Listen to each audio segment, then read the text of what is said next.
안녕하십니까. 예, 반갑습니다. 예, 오늘 10번째 시간입니다.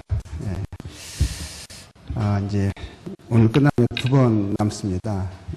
오늘 잘하면 뒷부분에서 이제 신약으로 들어갑니다. 예, 지난주에 마지막에 나누셨던 내용 혹시 기억하시는가요? 예, 지난주에 마지막에 뭐 했었죠? 십계명 했었죠. 하나님께서 모세에게, 이스라엘 백성들에게 하나님의 거룩하심, 하나님 무엇을 기뻐하시고 또 하나님 무엇을 싫어하시고 미워하시는 죄에 대해서 또 하나님이 사람들에게 원하시는 그 뜻을 이제 사람들이 이해할 수 있도록 가장 또 기억할 수 있도록 삶 속에서 이제 그거를 적용하며 살아갈 수 있도록 항상 인지할 수 있는 가장 쉬운 그런 형태로 10개의 계명을 주셨습니다. 10계명이죠. 예. 10계명은 이제 지난번에 이제 우리가 들었습니다. 이제 10계명을 들으면 하나님께서 무엇을 하나님이 싫어하시고 분노하시는지, 사람들에게 무엇을 기대하시고 사람들이 어떠한 일을 행할 때 하나님이 그에 대해서 미워하시고 그에 따르는 상응하는 형벌을 하나님 내리실 수밖에 없는 것인지, 이제 죄에 대해서 그를 사람들이 이해할 수 있는, 항상 기억할 수 있는 삶 속에서 항상 인지해야 되는 거, 이제 그런 부분들을 십계명으로 주셨잖아요. 근데 모세가 십계명을 받습니다. 하나님께서 돌판에 서서 주셔요. 출애굽기 말씀에는 여호와께서 시내 산 위에서 모세에게 이르시기를 마치신 때에, 그 십계명을 십계명을 적은 증거판 둘을 모세에게 주십니다. 이 증거판, 십계명이 적혀진 이 증거판 돌에 하나님이 기록하셨어요. 그리고 그 증거판을 모세에게 이제 기록하셔서 주셨잖아요. 이는 돌판이요 하나님이 친히 쓰신 것이더라. 그리고요 모세가 돌이켜 그것을 받고 시내산에서 내려오는데 두 증거판이 그의 손에 있고 그 판의 양면 이쪽 저쪽에 글자가 있으니, 모세가 증거판 둘을 들고 십계명이 앞뒤에 적혀진 돌판 둘을 들고 이스라엘 백성들의 이제 있는 이스라엘 진해 산에서 내려옵니다. 내려와서 이스라엘 사람들은요, 그 백성들은 모세의 손에 들려진 하나님의 계명을 봅니다. 근데 이 율법은요, 이걸 하나님의 계명, 십계명이라고 하죠. 또 다른 말로는 율법이라고 이제 말을 합니다. 하나님의 법이죠. 이 율법은 곧 뭘 말하는 거죠? 이제 로마서 3장 19절에 이런 말씀이 있습니다. 우리가 알거니와 우리 율법이 말하는 바는, 하나님께서 율법, 이 계명을 통해서 말씀하고자 하는 바는 율법 아래에 있는 자들에게 말하는 것이니 이는 모든 입을 막고 온 세상으로 하나님의 심판 아래에 있게 하려 함이라. 그러므로 율법의 행위로 그의 앞에 의롭다 하심을 얻을 육체가 없나니 율법으로는 죄를 깨달음이니라. 하나님께서 이 증거판에 적혀있는 그 율법을 통해서, 십계명을 통해서 말씀하고자 하셨던 것은요, 그건 하나님의 거룩을 말씀하시는 거죠. 제가 무엇인가를 분명하게 인식시켜 주는 것이죠. 그렇지만 이 율법을 통해서 결코 목적이 무엇이냐 하면은요, 목적은 모든 사람들의 입을 막는다는 거예요. 어떤 입을 막는 거예요?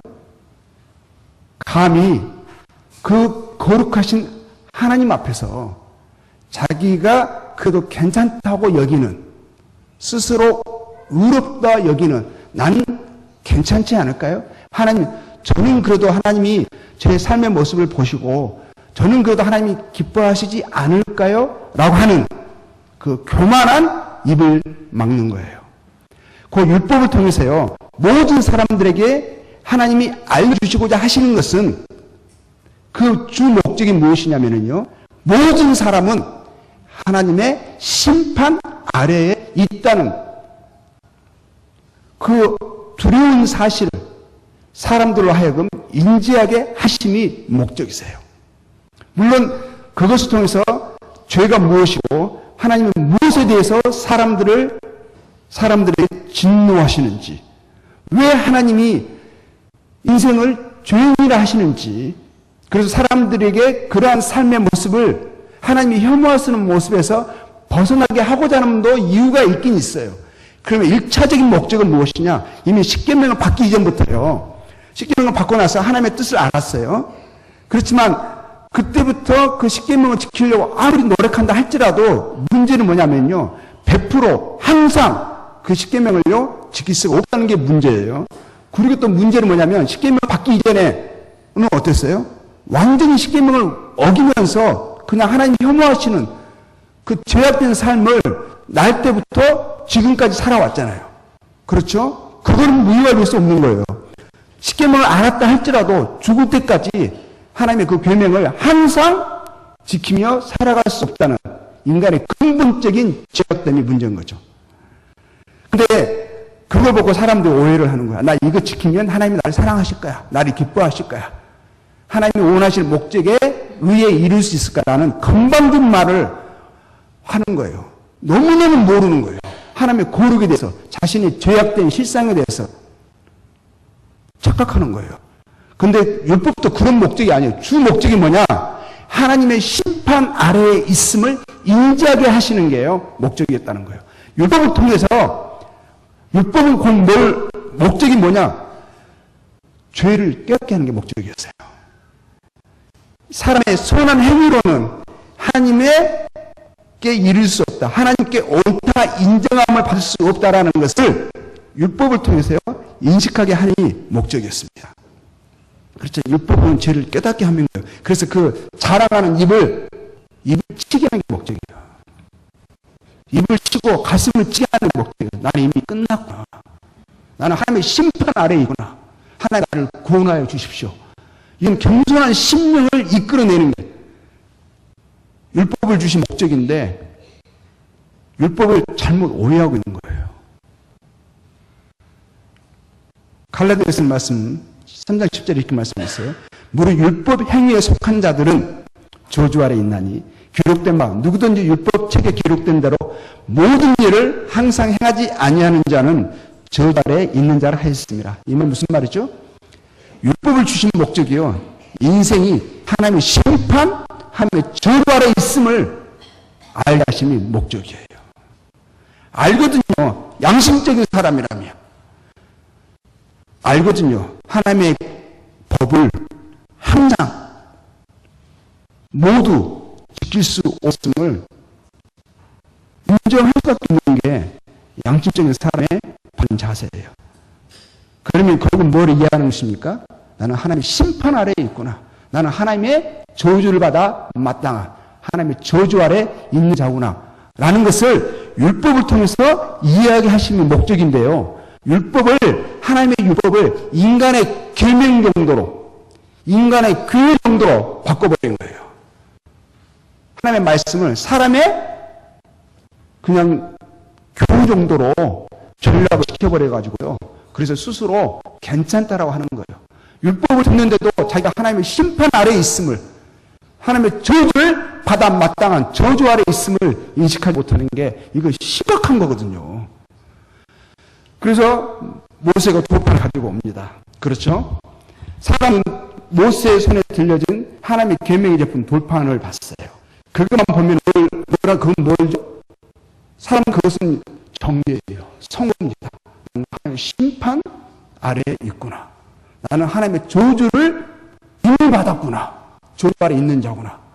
그러면 돌판을 받은 그 순간 인간은 끝난 거예요. 그렇지 않습니까? 근데 사람의 눈에는 돌판이 보였지만은요, 모세가 시내산에서 십계명의 돌판만, 하나님의 율법만 들은 게 아니에요. 이건 죄에 대한 심판이었어요. 그렇죠? 선고였어요. 이것만 들은 게 아니라는 겁니다.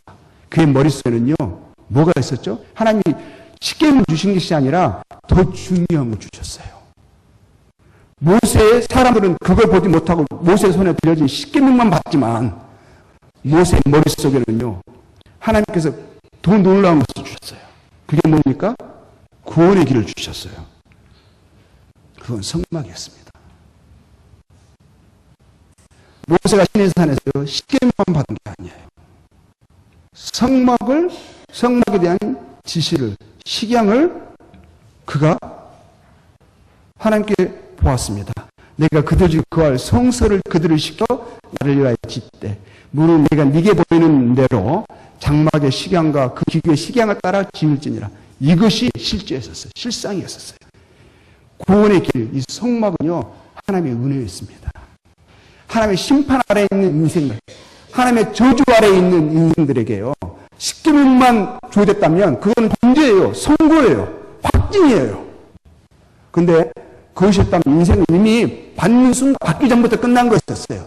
새삼스럽게 그걸 다시 한번 확인해 줄 뿐이었었어요. 근데 이것만 있었으면 인생은 소망이 없는 거예요. 근데 하나님께서요, 모세에게 너무너무 놀라운 하나님께서 식양, 성막을 보여주신 거예요. 성막의 구원의 길이 거예요. 이게 성막의 모습입니다. 성막의 문이, 아름다운 문이 하나 있어요. 이 하나밖에 없는 문을 통과해서 들어가면요, 제일 먼저 보이는 게 이 제단이 보입니다. 그리고 이 제단까지는 일반 사람들이 들어갈 수 있어요. 거기까지 나갈 수 있어요. 근데 제단 이후부터는 성소에서 성막에서 성기도로 특별하게 선택받은 사람들이 있어요. 그 사람들 보고 제사장이라고 합니다. 제사장들만 이 제단을 넣어서 저 안에 보이죠? 천막 보이죠? 저 천막이요. 성소라고 하는데요. 성소가 있게 되어 있습니다. 바깥에서 먼저는요, 이쪽으로 들어갑니다. 이게 성소예요. 성소, 거룩한 장소라는 뜻이에요. 여기까지 제사장들이 올 수 있어요. 근데 또 하나 그 안쪽에 또 두꺼운 그 가운데 휘장, 천막이, 커튼이 있어요. 휘장이라고 하는 커튼이 있습니다. 이 성소까지는 제사장들이 오는데 제사장들만, 일반 사람들은 올 수 없는 곳이에요.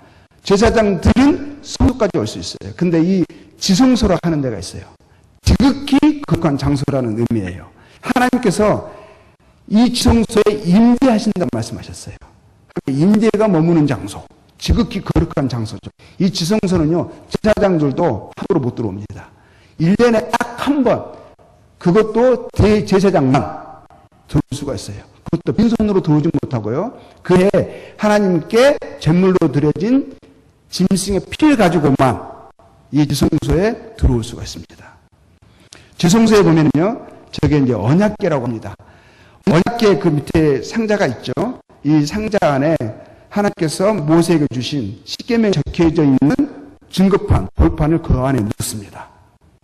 그리고요, 언약궤 위에 가장 이 성소에서요, 성막에서 가장 중요한 장소가 있어요. 지성소가 제일 중요하죠. 지성소에서도 제일 중요한 장소가 하나 있습니다. 언약궤도 아니고요, 언약궤의 뚜껑이에요. 뚜껑.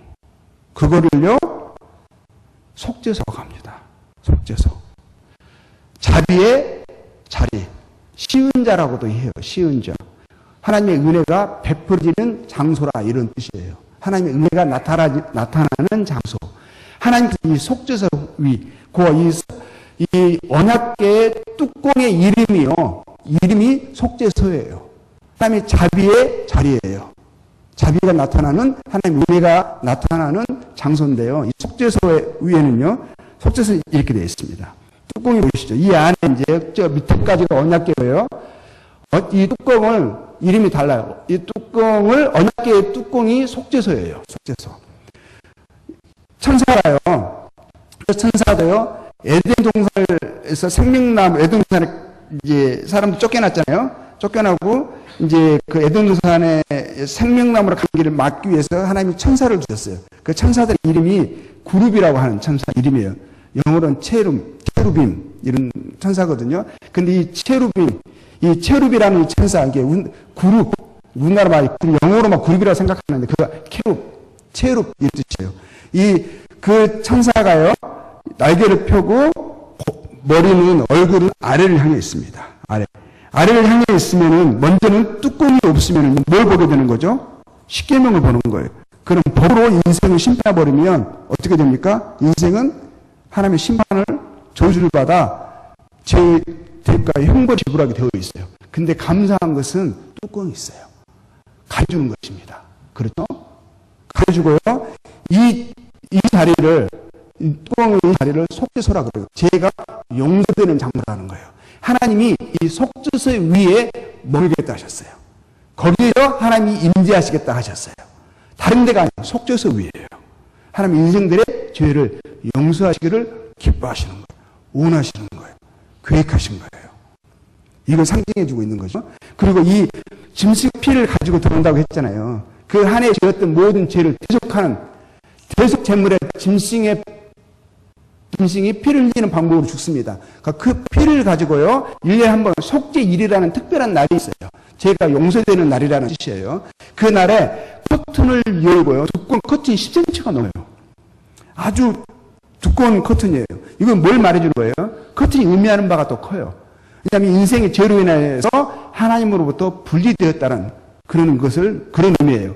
커튼이 채워 있다는 것은 사람이 죄로 인해서 하나님으로부터 분리되었구나. 하나님의 임재, 하나님의 영광에 나아갈 수 없구나. 모든 사람이 죄를 범하였음에 하나님의 영광에 이르지 못하더니 라는 것을 휘장이 계속 보여주고 있는 거예요. 근데 휘장을 속죄일에 대제사장의 피를 가지고 휘장을 젖히고 들어가서요, 속죄소의 피를 뿌립니다. 그러면 하나님께서 그 한 해에, 지난해 이스라엘 백성들을 죄를 용서하셨다는 그 의미로 거기서 구름이 떠요. 구름. 거룩한 구름이 뜹니다. 그럼 그 의미와 구름을 보면은 이제 그 하나님께서 이스라엘 사람들의 죄를 용서하시고 이스라엘을 받는다는 그런 의미가 있는 거죠. 속죄소가 아주 중요한 의미를 갖고 있습니다. 중요한 장소죠. 자, 여기 지성소예요. 속죄소가 있고요. 자, 속죄소 나와 있습니다. 이게 그 안에 증거판이 있다고 되어 있고요. 그 휘장이 그 성소와 지성소를 구분하고 있습니다. 자, 그리고 아까 말씀드렸던 그 성막에 들어오면 제일 먼저 만나는 곳이 성막에 큰 문이 하나 있잖아요. 아주 화려하고 이렇게 아름다운 문입니다. 그 문을 통해서 죄인들이 들어옵니다. 율법을 통해서 자기가 생활하면서 자기가 율법을 어긴 하나님의 말씀을 불순종해서 죄를 지었다는 것을 인식을 합니다. 부주증언으로 지은 죄를 인식을 했어요. 그러면 하나님의 말씀을 쫓아서 그 죄를 용서받기 원하는 그 마음에서요, 하나님의 말씀하신 대로 이제 흠없는 짐승을 데리고 가지고 옵니다. 와서요, 이제 그 놋 제단에서 그 앞에 있는 제사장에게 그걸 고백하면서 이제 그 뒷부분에 나와요. 놋 제단이 있습니다. 속죄 제물이죠. 속죄 제물을 가져오는 거예요. 자기 죄를 지었어요. 만약 그 죄로 인해 죄를 지었는데 하나님께서 그가 구원받을 수 있는 대속이라는, 대신 죽는, 대신 죄를 속하는 이 속죄 제물이라는 이 제사의 양식을, 구원의 길을 하나님이 주시지 않으셨다면 사람은 죄를 인해서요, 십계명을 어기고 나서 그냥 하나님의 심판을 받아 죽는 거예요. 끝나는 거예요. 그것을 의미하는 것은 뭐예요? 사람이 구원받을 수 있는 길이 없다는 것을 의미하는 것이고요. 그러면 한 번 죽는 것은 사람에게 정하신 것이고, 그는 심판이 있고, 하나님의 영원하신, 하나님의 죽고 나서 하나님의 심판 앞에 서게 되면 하나님의 거룩하신 하나님께서 앞에 죄인이라고 판정이 되어지게 되면 죄인들의 영원한 죄의 대가를 지불할 그 지옥의 형벌로 떨어지게 되는 거잖아요. 근데 하나님께서 대속이라는 은혜를 주신 거예요. 여기 이제 그 설명하는 게 이제 속죄 지문인데요. 내가 죄를 지었어요. 십계명을 어겨서 그 죄를 내가 죽어야 되는데 하나님께서 내 대신 다른 생명이 흠없는 생명이 죄 없는 존재가 내 대신 죽으면 나는 안 죽어도 돼요. 그런 의미예요. 속죄 제물이라는 게요. 흠없는 수컷으로 해몽해서 여호와 앞에 기쁘게 받으시도록 드릴지니라. 근데 이제 이게 보면은요, 짐승도 흠없는 것이라고 말했어요. 점이나 병들었거나 이러면은요, 나의 속죄 제물로, 나의 죄를 용서를 받을 수 있는 그런 제물로 드려지기에 합당치 않는 거예요. 나의 속죄 제물로 드려지려면 흠이 없어야 돼요. 완전히 해야 되는 거예요. 그래서 그걸 가지고 회막문, 성막으로 들어오는 거죠. 그 놋 제단 앞에 서는 거예요. 여호와 앞에 기쁘게 받으시도록 드릴지니라. 그는 번제물에 머리에 안수할지니, 그 노제단에는요, 제사장이 있어요.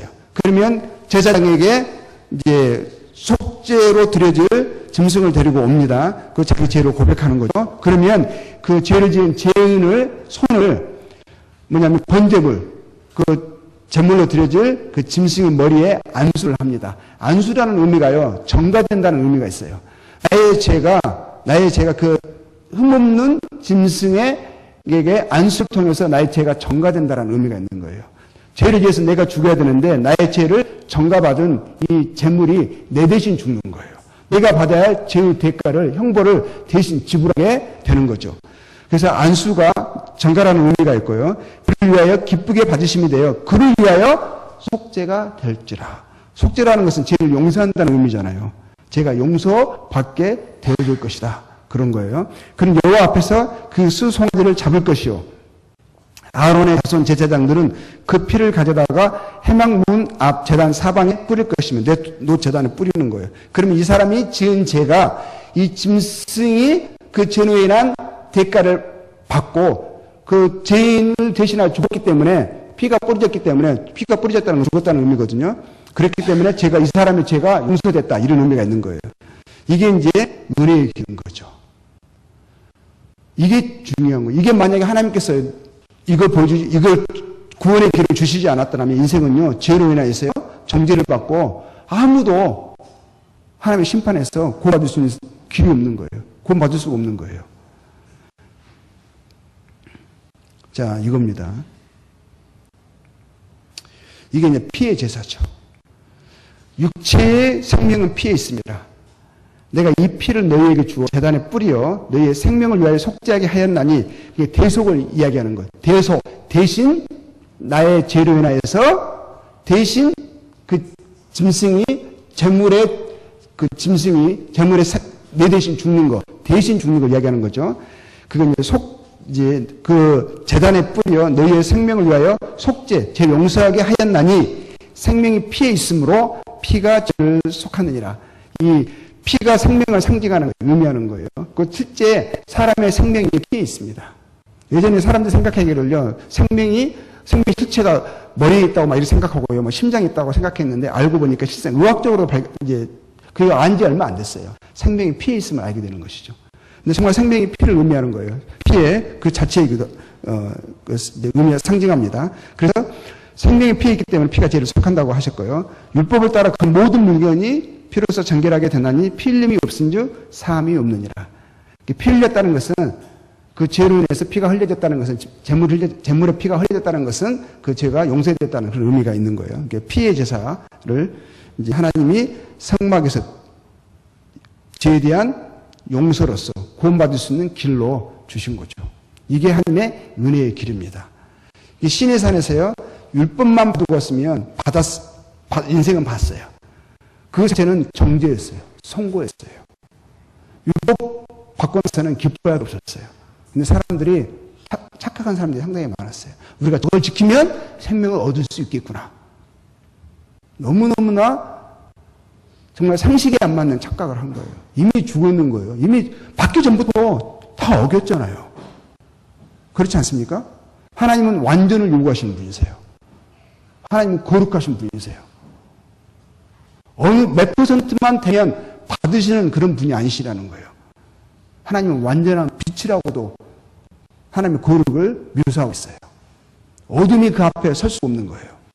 하나님이 그런데 어떻게 우리 인생의 중심까지도 낱낱이 보시고 아시는 분이신데 어떻게 인생을 그들이 행한 약간의 선행으로 그 인생을 완전하다 하면서 받으실 수가 있겠어요. 율법은 정죄예요. 심판이에요. 저주예요. 근데 하나님이 우리에게 성과 구원의 길을 주시는 거예요. 자비를 베푸시는 거죠. 은혜를 베푸시기를 원하시고요. 그 시은자를 통해서 성막의 그림을 통해서도요. 하나님이 인생에게 죄를 용서하시기를 원하시고 자비와 사랑을 베풀어 주시기를 원하시는구나. 그래서 사람들이 죄를 깨닫고 자기가 하나님의 심판을 받아 마땅한 죄인이라는 것을 인식하면 구원을 갈망하며 하나님께 겸손한 심령으로 나와야 되겠구나 라는 것을 그걸 계속 보여주고 계셨던 거예요. 근데 사람들이 교만해서요. 자기가 하나님의 의에 이를 수 있다라고 착각을 하는 거예요. 그게 불신이죠, 불신. 교만이죠. 드디어 이제 이스라엘 사람들은 이제 십계명도 받고, 그리고 이제 성막도 받고, 그래가지고 이제 시내산에서 이제 옮깁니다. 이제 가나안, 드디어 하나님께서 그들에게 주시겠다고 약속하신 가나안 그 접경까지 이르렀어요. 드디어 왔습니다. 이제 넘어기만 하면 되는 거예요. 가나안이 보입니다. 젖과 꿀이 흐르는 풍요로운 땅, 약속의 땅, 그 땅에 드디어 온 거예요. 여호와께서 모세에게 일러 가라사대 사람을 보내어 내가 이스라엘 자손에게 주신 가나안 땅을 탐지하게 하되 각 종족의 각 지파 중에서 족장된 자 한 사람씩 보내라. 이스라엘이 12지파잖아요. 그래서 한 사람씩 뽑아가지고 먼저 그들이 들어갈 땅에 그 땅의 어떠함을 정탐하게 하십니다. 그 12명의 이제 정탐꾼이 가나안 땅에 이제 들어가서 탐지를 하는 거예요. 40일 동안에 땅을 탐지기를 마치고 돌아와 바란 광야 가데스에 이르러 모세와 아론과 이스라엘 온 회중에게 나와 그들에게 해보하고 그 땅 실록을 보이고 모세에게 보고하여 가로되 당신이 우리를 보낸 땅에 간즉 과연 젖과 꿀이 그 땅에 흐르고 이것은 그 땅의 실관이다. 실과를 가져왔는데 엄청 큰 거예요. 너무 풍요로운 거예요. 정말 그 땅은요, 하나님이 말씀하셨던 대로 젖과 꿀이 흐르는 풍요로운 땅이었었어요. 지금의 이스라엘 가시면 전혀 그런 생각이 안 드시죠? 지금은요, 황폐되고요, 저주받은 땅이에요. 이들이 들어갔을 때요, 정말 가나안 그 땅은 그 중에서 가장 아름다운 지역이었다고요. 풍요로운 땅이었었어요. 풍요로움을요, 묘사한 게 젖과 꿀이 흐르는 땅이라고 말씀하신 거예요. 과일도 엄청 컸고요. 오히려 포도 한 송이를 메고 오는데 이게 두 사람이 막대기 끼워가지고 메고 올 정도였었어요. 근데 하나님 말씀하신 게 정말 말씀하신 대로 막상 진짜 그곳에 가보니 정말 자기들이 생각했던 것보다 더 좋은 땅이다. 더 풍요로운 땅이다라고 보고 오는 거예요. 그리고 그러나 그러는 거예요. 그러나 그 땅 거민은 강하고 성읍은 견고하고 힘이 클 뿐 아니라 거기서 아낙 자손을 보았으며 아말렉은 남방 땅에 거하고 헤리는 여부스와 아모리는 산지에 거하고 가나안인은 헤림과 요단가에 거하더이다. 그 땅이 좋은 땅이잖아요. 그 땅을 차지하는 사람들은 힘이 좋은 거예요. 성이 견고한 거예요. 아낙 자손이라면 그들이 들은 거인족들이 그 땅을 차지하고 있는 거예요. 땅은 너무너무 좋은데 문제는 뭐냐면 그 땅을 차지하고 있는 사람들이 너무너무 강하고 성읍은 너무 견고하다. 이런 거예요. 하나님이 그 땅은 풍요로운 땅이라고 말씀하셨고 젖과 꿀이 흐르는 땅이라고 말씀하셨어요. 그리고 하나님께서 말씀하셨죠. 그 땅은 너희에게 준다라고 말씀하셨어요. 그 땅에 어떤 사람들이 살고 있는가에 대해서 그들의 견고함, 그들의 강함에 대해서는 하나님 말씀하지 않으셨죠. 그냥 주겠다라고 말씀하셨어요. 그들은 정말 그 땅은 좋은 땅인데 그 땅에 이미 살고 있는 사람들은 강하다. 성읍은 견고하다. 이렇게 하는 거예요. 근데 그중에 12명이 갔잖아요. 12명이 갔는데 10명은 다수죠. 다수. 12명 중에서 10명이요. 다수가요. 한 몫으로 그들의 보고를 이렇게 합니다. 또 함께 올라갔던 사람들은 가로되 우리는 능히 올라가서 그 백성을 치지 못하리라. 그들은 우리보다 강하니라 하고. 겉으로 봤을 때 정말 강한 거예요. 이스라엘 사람들은 뭐죠? 400년 동안 노예 근성이에요. 노예로 살았던 사람이에요. 군사훈련 받아본 적이 없어요. 그렇죠. 보기에도 오합지졸이에요. 그 사람과 비교하면 그 가나안 땅에 살고 있는 사람과 비교하면 정말 아무것도 아니죠. 그들 말한 대로 메뚜기 같은 존재예요. 보기 잘 봤어요. 그렇죠? 자기들의 실상을 잘 이해를 했죠. 이스라엘 자손 앞에서 그 탐지한 땅을 악평에 가로되 우리가 두루다니며 탐지한 땅은 그 거민을 삼키는 땅이요. 거기서 본 모든 백성은 신장의 장대자들이며 거기서 또 네필 후손, 아낙 자손, 대장부들을 보았나니 우리는 스스로 보기에도 메뚜기 같으니 그들의 보기에도 그와 같을 것이냐. 10명의 사람들이 이런 보고를 했어요. 이거는 잘못된 보고가 아니에요. 그들이 보고 인식한 대로 정확하게 표현을 한 거예요. 그들은 정말 강한 족속이었고요. 자기들은 봤을 때 그들과 비교하면 메뚜기 같은 초라한, 정말 거지 같은 형편없는 존재라는 것을 고백하는 거죠. 잘못된 게 아니에요. 근데 문제는 뭐냐면 우리는 할 수 없다라고 하는 거예요. 할 수 없었어요. 오히려 그보다 못한 사람들이라 할지라도 그들은 누구도 이길 수 있는 사람들이 아니었었어요. 근데요, 10명이면 대다수잖아요. 12명 중에서 10명이니까요. 근데 2명은요, 다른 보고를 했어요. 2명 이름은 여호수아와 갈렙입니다. 그 땅을 탐지한 자 중에 눈의 아들 여호수아와 여분의 아들 갈렙이 그 말을 듣고 그 옷을 찢고 이스라엘 자손의 원회중에게 일러 가로되 우리가 돌아다니며 탐지한 땅은 심히 아름다운 땅이라. 그 10명의 사람들은 악평에 컸어요. 악평. 근데 이 사람 여호수아와 갈렙은 뭐라 그래요? 심히 아름다운 땅이라. 어떻게 똑같은 것을 봤어요? 어떻게 이렇게 평가가 다르죠? 여호와께서 우리를 기뻐하시며 우리를 그 땅으로 인도하여 드시고 그 땅을 우리에게 주시리라. 이런 말했어요. 하나님 우리를 인도하여 드시고 그 땅을 주신다. 이는 과연 젖과 꿀이 흐르는 땅이니라. 오직 여호와를 거역하지 말라. 그 땅 백성은 두려워하지 말라. 그들은 뭐라고 했어요? 우리 밥이라. 10명의 사람들 우리는 그들에게 비교하면 메뚜기 같다 그랬어요. 근데 뭐라고 말했어요? 밥이다. 누워서 떡 먹기다 이거요. 아무것도 아니다. 어떻게 똑같은 이유로 봤거든요. 그들 10명의 보고가 틀린 보고가 아니었었어요. 정말 그들은 아낙 자손이었고 신장이 장대한 자들이었었어요. 성읍은 정말 기고했어요. 여호수아와 갈렙이 그것을 못 본 게 아니라는 거예요. 똑같이 봤어요. 근데 왜 이렇게 결론이 이러느냐? 여호수아와 갈렙은 이렇게 말하는, 그들의 보호자는 그들에게서 떠났고 여호와는 우리와 함께 하시느니라. 하나님이 우리와 함께 하신다는 거예요. 그들을 두려워하지 말라. 두려워할 이유가 뭐가 있느냐? 하나님이 약속하지 않으셨느냐? 이 땅을 우리에게 주겠다라고 약속하지 않으셨느냐? 하나님이 약속하셨고 하나님이 함께 하시면 이 땅은 우리 거다. 그들은 우리의 밥이다. 우리의 능력으로 우리가 애굽에서 해방된 것이냐? 우리의 능력으로 홍해를 건너온 것이냐?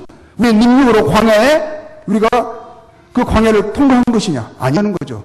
하나님이 그들과 함께 하셨기 때문에 그러셨던 거예요. 하나님이 그들 편인 거예요. 하나님이 약속하신 거예요. 무엇이 불가능하냐는 거예요. 하나님이 약속하셨는데 왜 안 된다라고 말하는 거냐고요. 이 불신에 대해서요. 옷을 찢는 거예요. 이 완악함, 이 고집, 이 불신, 이 죄악들을 멈춰라 그러는 거예요.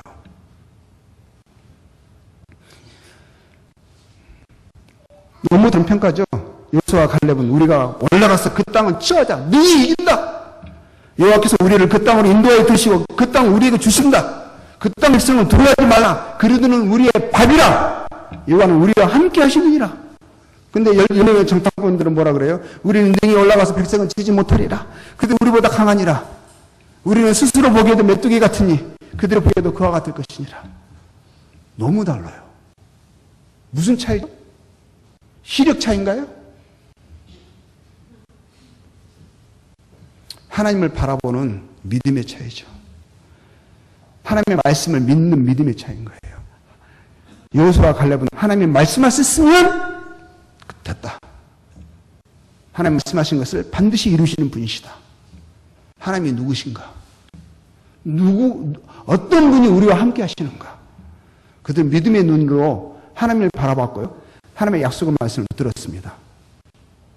그게 능력이었고 그 실상이었어요. 그게 현실이었어요. 근데 이들은요, 다른 10명의 사람들은 이 눈으로만 봤어요. 그리고 하나님은 없어요. 그렇게 봤는데도, 그렇게 경험했는데도 여전히 믿음은 그에게요 불가능한 것처럼 보여요. 믿음은 그들에게 도저히 형성될 수 없는, 생길 수 없는 가장 쉬운 것이었는데 왜요? 믿음은 정말 쉬운 거거든요. 아니, 그분이 어떤 분이란 걸 알게 하셨고, 아니면 그분 믿는 것만큼 쉬운 게 없어요. 그건 안 믿겠다라고 작정을 해버리잖아요. 믿음만큼 어려운 게 없어요. 내가 너희 애굽의 고난 중에서 인도하여 내어 젖과 꿀이 흐르는 땅 가나안 땅으로 올라가게 하리라. 하나님 분명히 말씀하셨어요. 나는 너희 한 일을 분명히 말씀하신 거예요. 내가 너희를 올라가게 하리라 하셨어요. 나는 너희 하나님이 되려고 또는 가나안 땅으로 너희에게 주려고 애굽 땅에서 너희를 인도하여 낸 너희 하나님 여호와니라. 분명히 말씀하셨잖아요. 거듭 말씀하셨잖아요. 근데 말씀을 들어도 한 귀로 듣고 다른 곳으로 흘러보내는 거예요. 욕심이 가득 차고 하나님께 원하기만 하고 바라기만 하지 하나님 말씀 듣는 것을 배우지를 못해요.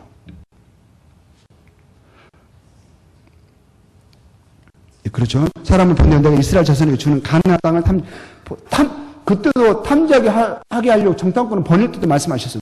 내가 이스라엘 자손에게 주는 가나안 땅을 탐지해라. 그런 거거든요. 믿음과 선택이에요. 그 10명의 정탐꾼의 보고를 듣습니다. 2명의 또 정탐꾼의 보고를 들어요. 양쪽으로 갈라졌어요. 그 사람들, 누구의 말을 이스라엘 백성들은 들을까요? 소수의 말에 별로 신빙성을 안 둬요. 다수를 따라가기를 좋아합니다. 다수 따라가는 걸 조심하셔야 돼요. 망해도 같이 망하는 사람이 많으면 마음에 좀 유한은 될 수 있어요. 근데 망하는 거거든요. 온 회중이 소리를 높여 부르짖으며 밤새도록 백성이 곡하였더라. 이스라엘 자손이 모세와 아론을 원망하여 10명의 사람들의 말을 사실로 받아들인 거예요. 그랬기 때문에 그것도 믿음이에요. 그렇죠? 10명의 사람들의 말을 믿은 거잖아요. 믿음의 결과죠. 믿으니까 이걸 원망하고 슬퍼하고 뭐 이러는 거예요. 온 회중이 그들에게 이르되 우리가 애굽 땅에서 죽었거나 이 광야에서 죽었다면 좋았을 것을 어찌하여 여호와가 우리를 그 땅으로 인도하여 칼에 망하게 하려 하는고? 우리 처자가 사로잡히리니 애굽으로 돌아가는 것이 맞지 아니하냐? 이에 서로 말하되 우리가 한 장관을 세우고 애굽으로 돌아가자 하매. 자식 걱정하네요. 어린 자식들. 거기 가면 전쟁에 그 강한 신장이 장대한 그 무서운 사람들에게 우리 아이들 다 죽을 거라는 거죠. 차라리 여기서 죽든지 아니면 다시 돌아가자는 거예요. 이게 결국 뭡니까? 요한일서에서 하고 있는 말씀이죠. 우리가 사람들의 증거를 받을 텐데 사람들의 말도 믿거든요. 그렇잖아요. 하나님을 믿지 아니하는 자는 하나님을 거짓말 하는 자로 만드나니. 그래 믿음이요. 불신이요. 그래서 악한 거예요. 하나님을 하나님으로 인정하지 않는 것이고요. 하나님의 말씀을 믿지 않는 것은 그걸 하나님을 사단으로 여기는 거예요. 그래서 불신이요. 악한 거예요. 그 뿌리예요. 제 뿌리. 하나님의 말씀을 귀담아 듣지 않고 하나님의 말씀을 믿지 않는다면, 하나님을 하나님으로 여기지 않는다면 그 어떤 것으로도요 그 악함을 씻을 수가 없어요. 해결할 수가 없어요. 어떤 사람은 환상이나 놀라운 기적을 보고 믿는다라고 해요. 그거 보면 믿을 거라고 말을 해요. 근데 하나님의 말씀을 안 믿으잖아요. 그 어떤 것을 보더라도 그 믿음은요 거짓된 믿음이에요. 믿는다고 할 수 있어요. 그렇게 믿는다고 착각을 할 수 있어요. 그렇지만 하나님의 말씀을 믿는 믿음에서 나온 믿음이 아니라면 그 믿음은요 확실하지 않을 수가 있다라는 거예요. 스스로 속고 있을 수 있어요. 여호와께서 모세 아론에게 일러 가라사대 하나님이 많이 참으셨어요. 많은 기회를 주셨어요. 나를 원망하는 이 악한 회중을 내가 어느 때까지 참으랴. 하나님이 항상 끝까지 참으시는 거 아니에요. 하나님이 인내하시고 기회를 주시지만 그것은 마음대로 해라. 그래도 괜찮다 라는 의미가 아니시죠. 때가 있어요. 때가.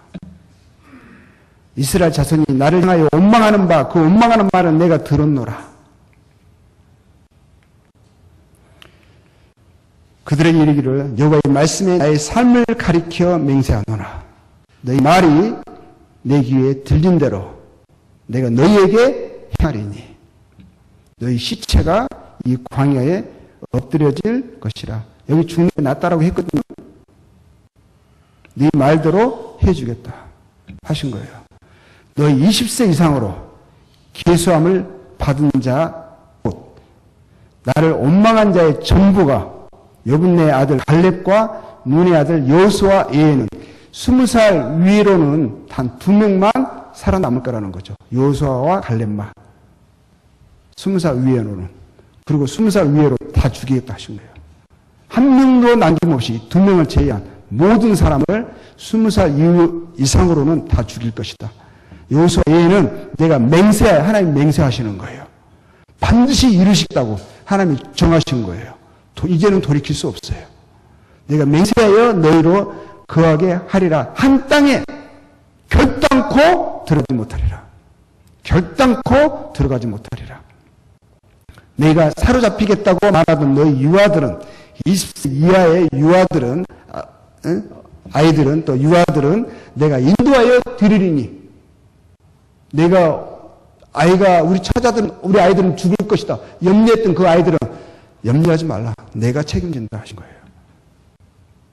그들은 너희가 싫어하던 땅을 보려니와 너희 시체는 이 광야에 엎드러질 것이요 너희 자녀들은 너희의 패역한 죄를 지고 너희의 시체가 광야에서 소멸되기까지 40년을 광야에서 유래하는 자가 되리라.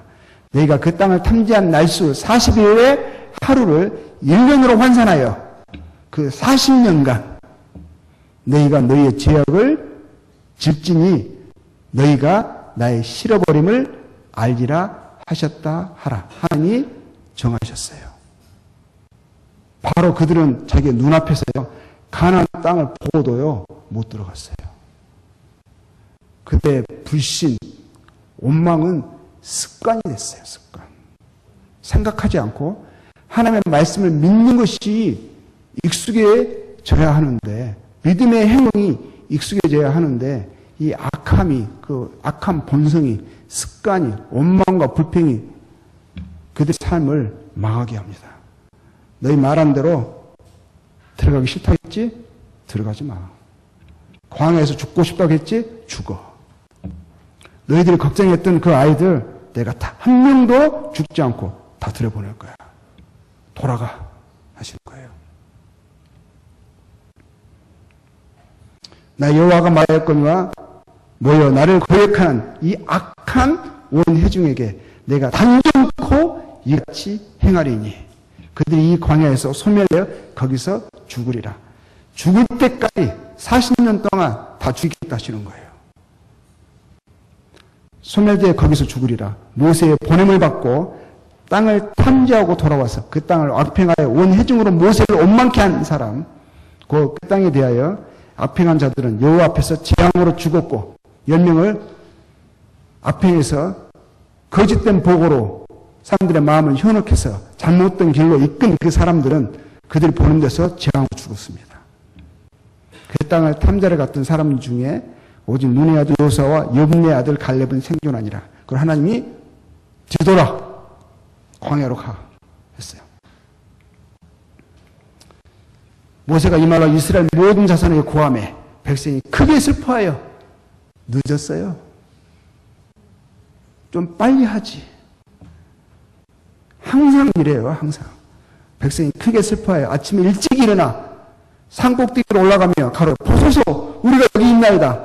우리가 여호와의 허락하신 곳으로 올라가리니 우리가 범죄했습니다. 하나님이 이제는 안 된다고 했거든요. 돌아가라고 했거든요. 근데 이제 뭐라 그러는 거예요? 아니, 우리 올라가겠다고 하나님. 하나님 우리가 잘못했습니다. 이제 올라가겠습니다. 막 그러는 거예요. 그거는 어디에서 했어요? 어제. 모세가 가로되 너희가 어찌하여 이제 여호와의 명령을 범하느냐? 이 일이 형통치 못하리라. 여호와께서 너희 중에 계시지 아니하니 올라가지 말라. 너희 대적 앞에서 패할까 하노라. 아말렉인과 가나안인이 너희 앞에 있으니 너희가 그 칼에 망하리라. 너희가 여호와를 배반하였으니, 하나님 그걸 배반으로 보시죠. 하나님의 말씀을 믿지 않는 거 배반으로 보세요. 대적으로 보세요. 대적. 여호와께서 그 너희와 함께 하지 아니하시리라 하나. 그들은 정말 아말렉과 가나안에 비교하잖아요. 인간적으로 보면은 진짜 메뚜기예요, 메뚜기. 잡아가지고 발로 문질러 버리면 그냥 으깨지는 초람 메뚜기 같은 그런 존재라고요.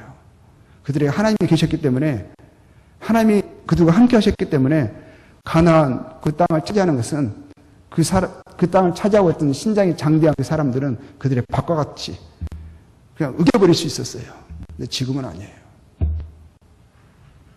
가지 말라고 했어요. 분명히 말씀하셨어요. 이제는 늦었다라고 말씀하셨어요. 하나님은 두려워할 줄 알아야 돼요. 하나님 가지고 하나님하고 농담하거나 하나님을 함부로 경시하고 멸시하지 마세요. 사람들이 하나님이 노하기를 더디하시고 인내하시고 참으시니까 하나님을 함부로 여겨요. 하나님을 생각이 없으신 그냥 해하시는 그냥 어떤 심하게 말하면 망령된 할아버지로 보시는 것 같아요. 그들이 그래도 산꼭대기로 올라갔고 여호와의 언약궤와 모세는 진을 떠나지 아니하였더라. 어떻게 해서 그래 끝끝내 올라갔어요. 혹시나 하는 마음에. 근데 역시나 아말렉과 산지에 거하는 가나안인이 내려와서 쳐서 파하고 호르마까지 이르렀더라. 이제 안 거죠. 늦었다는 것을. 하나님이 그들과 함께하지 않으신다는 것을 하나님 분명하게 말씀하셨어요. 더 이상 너희들이 광야에서 죽을 때까지 한 명도 가나안 땅을 밟을 수 없다. 너희는 광야에서 그 한 명까지 죽을 때까지, 마지막 사람이 죽을 때까지 광야에서 유리할 것이다 하셨어요. 단 두 명만 가나안 땅을 볼 것이다. 믿음의 사람 여호수아와 갈렙만. 우리가 하나님과 함께 일하는 자로서 너희를 권하노니 하나님의 은혜를 헛되이 밟지 말라. 가라사대 내가 은혜 베풀 때에 너를 듣고 구원의 날을 너를 도왔다 하셨으니 보라 지금은 은혜 받을 만한 때요. 보라 지금은 구원의 날이로다. 하나님이 은혜를 주시기를 기뻐하실 때, 구원의 때라고 말씀하신 이 때에 믿음으로 경청하고 반응하는 것이 지혜입니다. 우리의 능력입니다. 하나님은 사람들에게요, 은혜 베풀기를 원하시고요, 구원의 때를 아직까지 마감치 않으시는 거예요. 이 때를 활용하셔야지. 이때 하나님의 말씀을 듣고 믿음으로 그 말씀에 반응하는 것이에요. 인간의 가장 합당한 지혜로운 처소인 거예요. 이제 광야에서 삶이 시작됩니다. 이제는 말씀하신 대로 하나님은 이 말씀 한번 떨어졌어요. 돌이킬 수 없는 분명한 말씀이 결탄코라고 말씀하셨어요. 그들은 광야에서 40년을 이제 살아야 되는 거예요. 죽을 때까지. 백성이 호르산에서 진행하여 홍해길로 쫓아 에돔 땅을 둘러 행하려 하였다가 길로 인하여 백성의 마음이 상하니라. 이게 믿음으로 살지 않는 것이, 믿음으로 행하지 않는 것이요, 가장 어리석은 삶의 방식을 스스로 취하는 거예요. 스스로 저주로 몰아가는 거예요. 스스로 파멸로 몰아가는 거예요. 하나님을 믿지 않는 그 마음이에요, 악이요 고통인 줄 알라 하셨어요. 하나님의 하나님으로 인정하지 않는 그 마음이요, 죄악된 마음이고요. 결코 그 마음은 평안을, 진정한 기쁨을요 얻을 수가 없어요. 스스로 삶을 파괴하는 악하고 미련한 행위인 거예요. 백성이 당연히 광야니까 마음 힘들죠. 얼마나 불편해요. 그렇죠? 또 마음이 상했어요. 마음 상하는 게 그냥 익숙해요.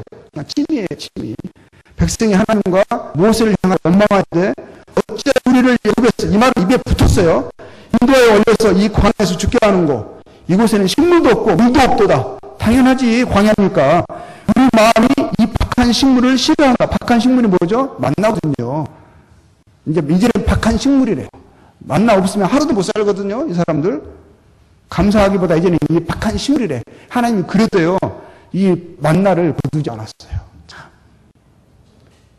그냥 제 하나님이었으면 그냥 그 다음날 당장 거둬버렸을 것 같아요. 그런데 끝까지 주세요. 마지막에 죽으면서요, 만나를 먹으면서 죽을 수 있게 하셨어요. 배고파 죽지는 않게 하셨어요. 이제 또 원망했어요. 여호와께서 형벌을 내리십니다. 불뱀들을요, 백성 중에 백성을 무리하심으로 이스라엘 백성 중에 죽은 자가 많으냐. 이 원망함이 그쳤을 때 하나님 그들을 형벌하셨어요. 형벌의 방법이요, 불뱀을 보셨어요.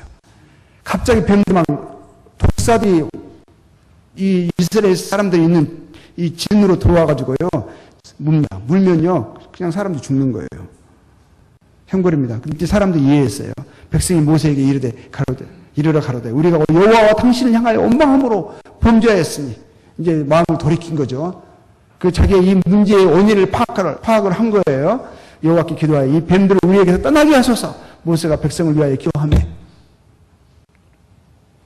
여호와께서 모세에게 이르시되 불뱀을 만들어 장대 위에 달라 물린 자마다 그것을 보면 살리라. 이 뱀의 모양대로요, 노스로요, 이 뱀의 모양을 만들어가지고 장대에 이 노스로 만든 이 불뱀을요, 장대 위에다가 높이 달라는 거예요. 그리고 그것을 물리면 죽잖아요. 살기를 원하면 장대 위에 매달린 노뱀을 보면 산다라고 말씀하시는 거예요. 이건 복음이죠. 물린 모든 사람들, 죽어가는 사람들에게 좋은 소식이잖아요. 그러면 그 전에 이제 뱀에 물렸으니까 어떻게 해서 막 별 방법을 다 썼을 수 있잖아요. 막 그 십자로 찢어가지고 빨고 막 다 뭐 약초를 구하고 별 방법을 다 쓸 수 있어요. 근데 전혀 효과가 없었어요. 그렇죠? 근데 이거는 뭐예요? 너무 희한한 방법인 거예요. 사람들이 생각할 수 없는 방법인 거예요. 그래서 믿지 않으면 결코 누구도 이렇게 하지 않아요. 그렇죠? 하나님 말씀하시는 거예요.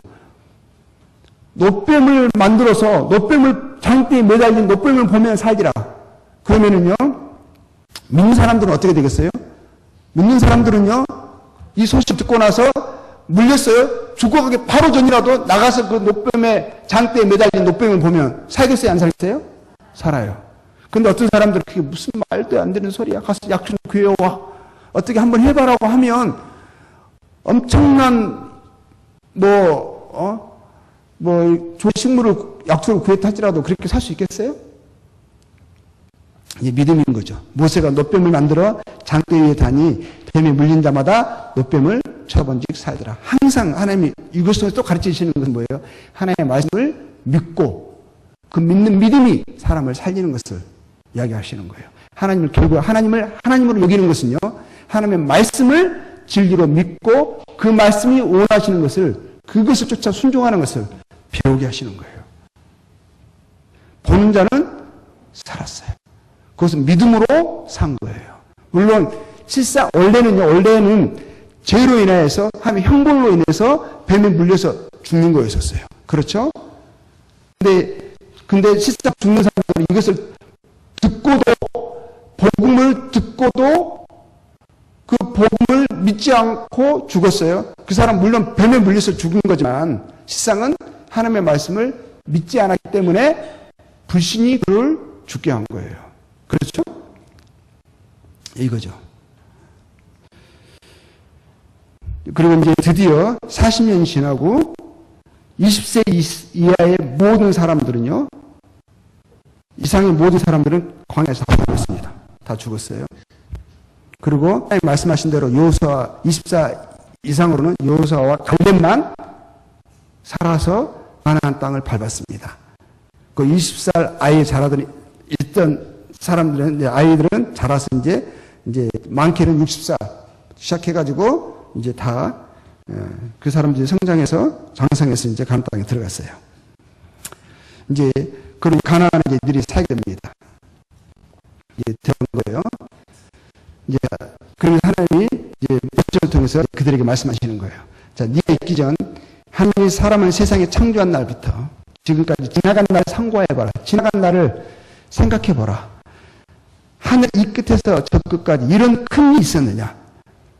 이 세상 어떤 나라에 이런 일이 있었느냐? 이런 일을 들은 일이 있었느냐? 어떤 국민이 불 가운데서 말씀하시는 하나님의 음성을 너처럼 듣고 생존했느냐. 이스라엘 전 국민에게 말씀하시는 거예요. 이스라엘 모든 사람들은요, 하나님에 대한 증인이었어요. 어떤 신이 와서 시험과 이적과 기사와 전쟁과 강한 성과 편팔과 크게 두려운 일로 한 민족을 다른 민족에게서 인도하여 낸 일이 있느냐? 이는 다 너희 하나님 여호와께서 애굽에서 너희를 위하여 너희의 목전에서 행하신 일이라. 이들은 단순히 들은 것만이 아니에요. 그렇죠? 우리는 이들의 기록된 이 사실, 역사를 우리는 듣고 있자. 역사를 우리는 보지만 이들은 실제 자신의 눈으로 삶으로 경험한 증인들이었어요. 너희 목전에서 행하신 일이라. 이것을 네게 나타내시면 여호와는 이스라엘의 하나님은 참된 하나님이시오. 참 하나님이시오. 그 외에는 다른 신이 없음을 네게 알게 하려 하심이니라. 이를 통해서 이스라엘 사람들은요, 전 국민이요, 이스라엘 그 민족이요, 우리의 하나님이 유일하신 한 분 하나님이시다. 우주 만물을 창조하시고 모든 세상사를 그분의 뜻 가운데 주관하시는 주권자 하나님이시다. 주변의 모든 나라들은 이스라엘의 하나님을 하나님으로 인정하게끔 됐고요. 인정해야만 되는 거죠. 인정할 수밖에 없는 거죠. 이 역사적인 사실을 듣는 모든 사람들을 또 하나님이 알게 하십니다. 이스라엘의 하나님만 참된 하나님이시다. 이스라엘의 복에 대해서 말씀하셨어요. 네가 네 하나님 여호와의 말씀을 삼가 듣고 내가 오늘날 네게 명하는 그 모든 명령을 지켜 행하면 네 하나님 여호와께서 너를 세계 모든 민족 위에 뛰어나게 하실 것이라. 하나님이 그들에게 이스라엘의 하나님이 참 하나님이심을, 하나님이 어떠하심을, 하나님의 말씀을 그들에게 듣게 하셨잖아요. 그들은 눈으로 보고요, 그들은 경험했어요. 네가 네 하나님 여호와의 말씀을 순종하면 하나님의 말씀을 듣고 믿는다는 것이 무엇을 의미하는지, 그것이 가져올 복을 그들은 그 삶을 통해서 경험한 거예요. 그것이 긍정적이든 부정적이든 그들은 경험을 했습니다. 그럼 이제는 알아야 되는 거예요. 그렇죠? 하나님의 말씀을 듣고 순종하는 것이 지혜요, 능력이요, 참된 복이 하는 것을 알아야 되는 거예요. 순종하면 이 모든 복이 네게 임하면 네게 미치니 내가 오늘날 너희에게 명하는 그 말씀을 따라 자로나 우로나 치우치 아니하고 다른 신을 따라 생기지 아니하는 이와 같으리라. 그래서 하나님만 하나님으로 알라 하시는 거죠. 다른 이방의 모든 신들은 거짓된 신들이고 사람의 생각과 사람의 손으로 만들어진 신이다. 그렇지만 너희의 하나님은 참된 하나님이시니까 그 말씀을 믿고 그 말씀을 쫓아 살 것을 말씀하시는 거예요. 이게 이스라엘의 복인 거죠. 하나님을 여호와를 하나님으로 아는 모든 사람들의 복인 거예요. 그리고 경고의 말씀이 있어요. 이스라엘에 하신 경고의 말씀이죠. 네가 만약 네 하나님 여호와의 말씀을 순종하지 아니하여 내가 오늘날 네게 명하는 그 모든 명령과 규례를 지켜 행하지 아니하면 이 모든 저주가 네게 임하고 네게 미칠 것이니 저주를 말씀하셨어요. 하나님의 말씀을 불순종하고 하나님을 여기지 않고 이방의 신들을 하나님으로 쫓으면서 하나님 대립하고 반역할 때 그들에게 저주가 임할 것을 말씀하셨어요.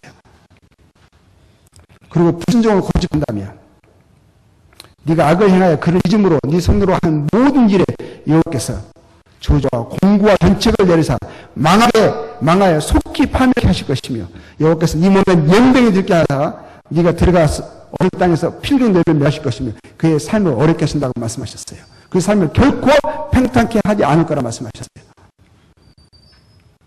그 삶을 괴롭게 해서 괴로움을 통해서요 여호와께서 폐병과 열병과 상함과 학질과 한재와 풍기와 썩는 재앙으로 너를 치시니 이 재앙들 너를 따라서 너를 뒷멸케 할 것이라.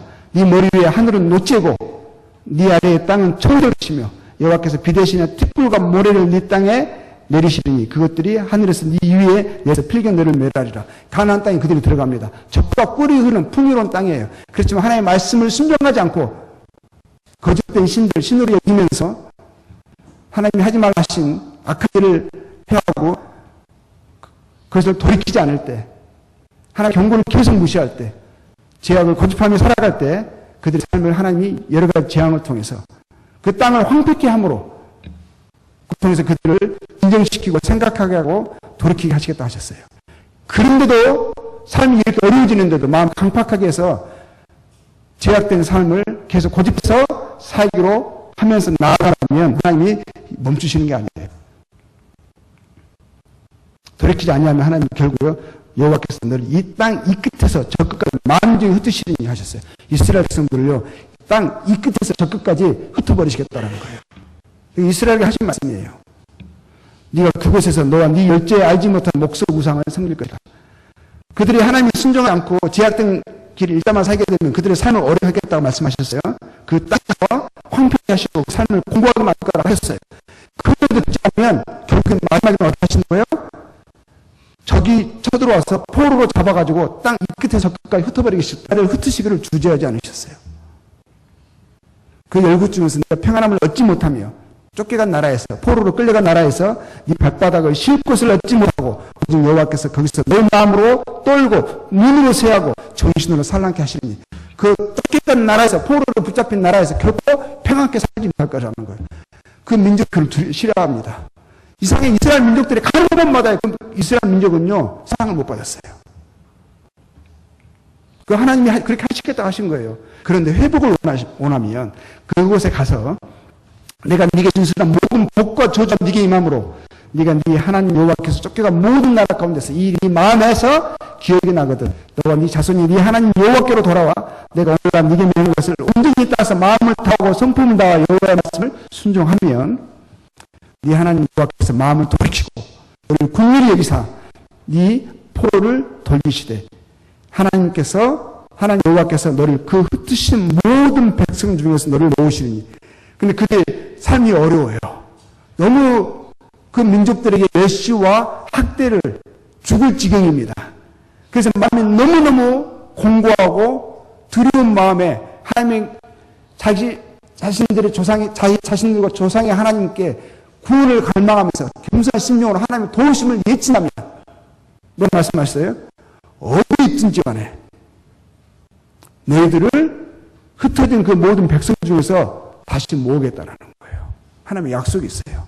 마음을 돌이키면 회개하면 겸손한 심령으로 하나님의 구원을 다시 갈망하면 하나님의 은혜를 베푸시는 것을 잊지 않으시겠다라고 말씀하시는 거예요.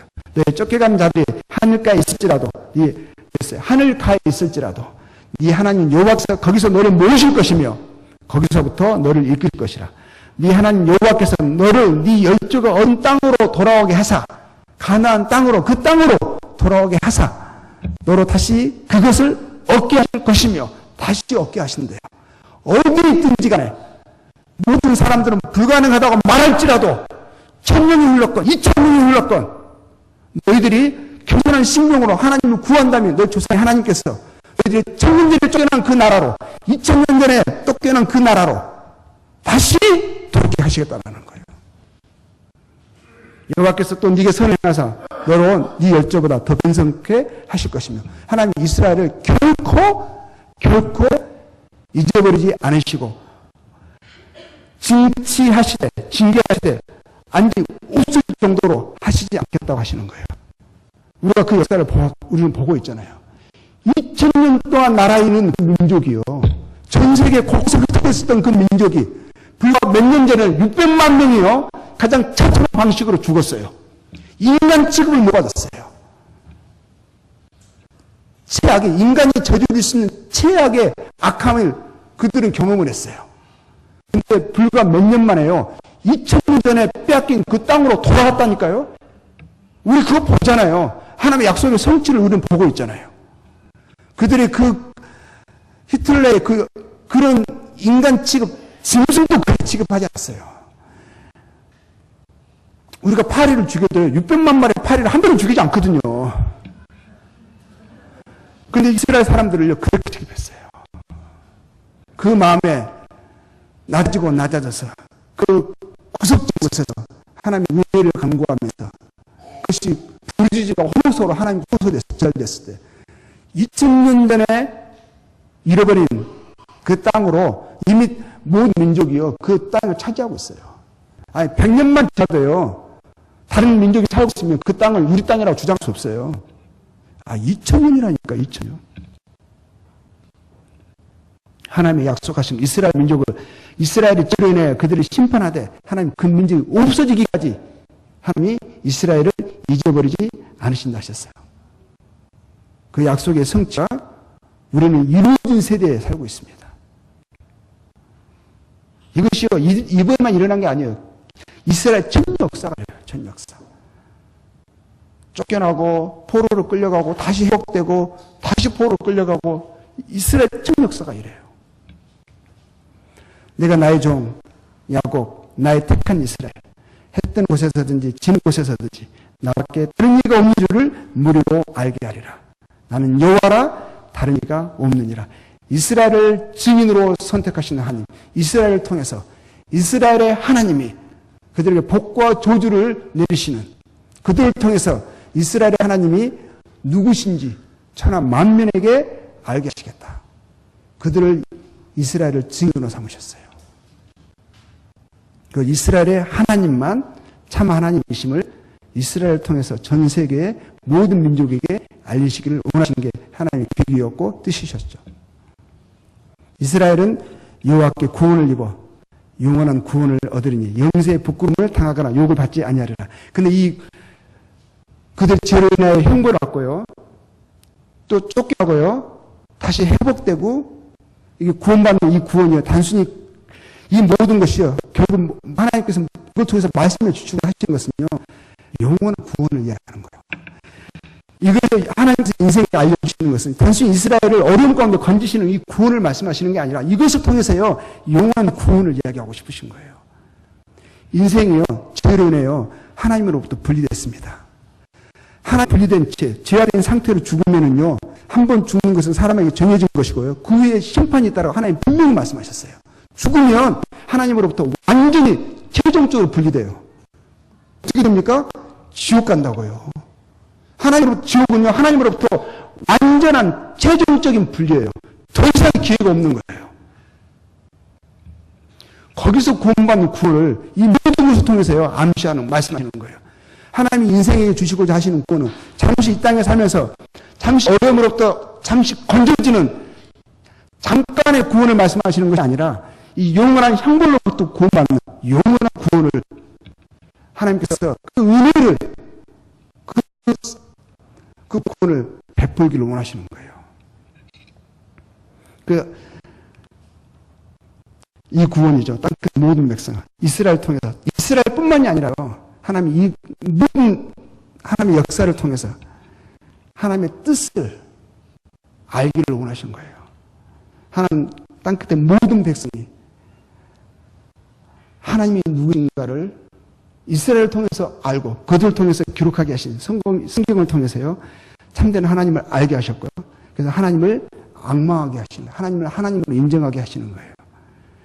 왜냐하면 구원, 그 구원 뭐죠? 영원한 구원을 하나님이 인생에게 베푸시기를 원하시는 거예요. 하나님은 이렇게 말씀하셨어요. 모든 사람이 범죄했기 때문에 하나님의 영광에 이르지 못한다 하셨어요.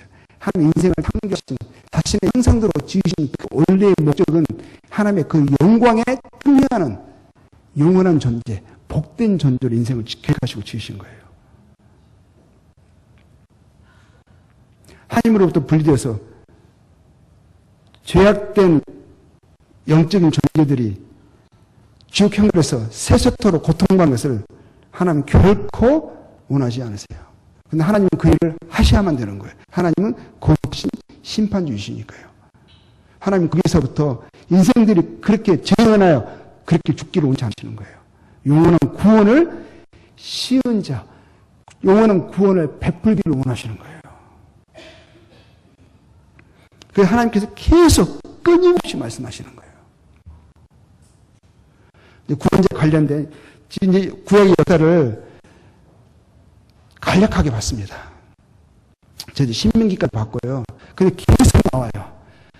계속 성경에서 일관되게 흐르는, 구약에서 일관되게 흐르는 약속이 있어요. 계속적으로 상기시켜주고요, 집중시켜주는 약속이 있습니다. 구원자에 관련된 약속이에요.